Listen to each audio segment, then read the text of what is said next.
Hello दोस्तों, स्वागत है आपका हमारे चैनल में फिर से एक बार। और काफ़ी दिनों के बाद बहुत लोगों की रिक्वेस्ट आ रही थी हमारे पास कि नई टेस्ट सीरीज वो कब लॉन्च करेंगे। तो हमने परसों से दोबारा कोलैबोरेशन किया है और वो उन्होंने अभी एक सेट ऑफ टेस्ट सीरीज को लॉन्च भी कर दिया है।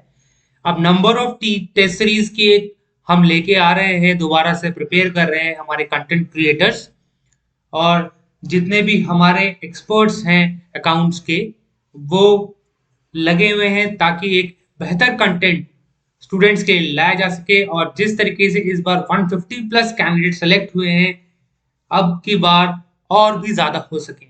तो आइए दोस्तों, अब हम एक फ्रेश टॉपिक यहाँ पे ले रहे हैं इन पेंशन सीरीज। पेंशन सीरीज को हम डिटेल में करेंगे, स्टेप बाय स्टेप, धीरे धीरे स्टार्टिंग से जानेंगे और फिर आगे जाके डीप में उसको हम प्रोसेस करेंगे। तो आइए दोस्तों आगे बढ़ते हैं। पहले हम जानते हैं व्हाट इज पेंशन।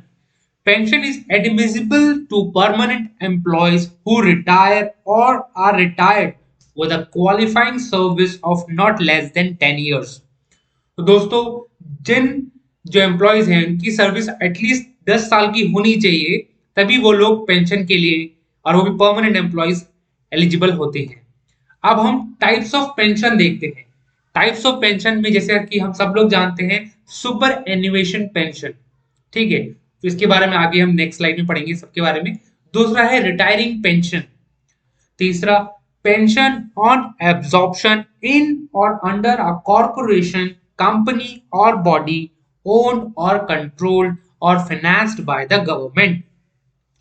चौथा, pension on absorption consequent upon conversion. And last but not the least, invalid pension.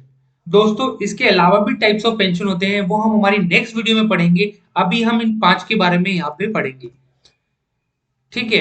आप यहाँ पे देख सकते हैं, ये हम नेक्स्ट में डिस्कस करेंगे। पहला है सुपर एन्युएशन पेंशन।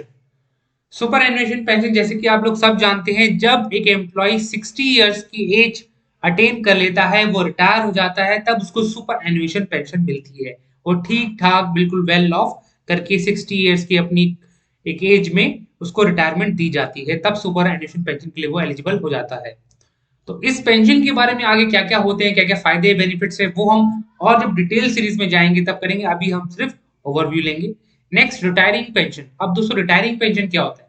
अब दोस्तों क्या होता है, कुछ वॉलंटरी रिटायरमेंट होती है, लोग अपनी एज से पहले रिटायर होना चाहते हैं, या प्रीमेच्योर रिटायरमेंट भी बोल सकते हैं उसे, बिफोर सुपर एन्युएशन, मतलब 60 ईयर से पहले अगर कोई अपनी मर्जी से, इच्छा से रिटायर होना चाहता है, तो उसे हम रिटायरिंग पेंशन दी जाती है। वो क्या होती है वो हम आगे और डिटेल में पढ़ेंगे।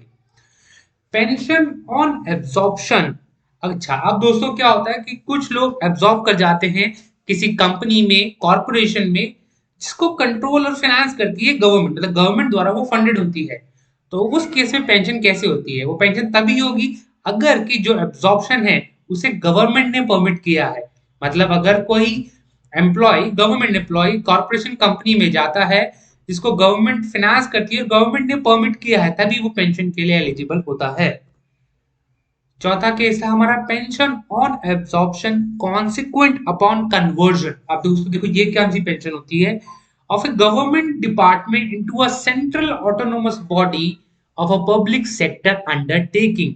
मतलब अगर वहां पे जाकर उसने क्या कर लिया, pension on absorption consequent upon conversion, वो वहां पे जाके ऑफ ए गवर्नमेंट डिपार्टमेंट, तो government department into a central autonomous body of a public sector undertaking.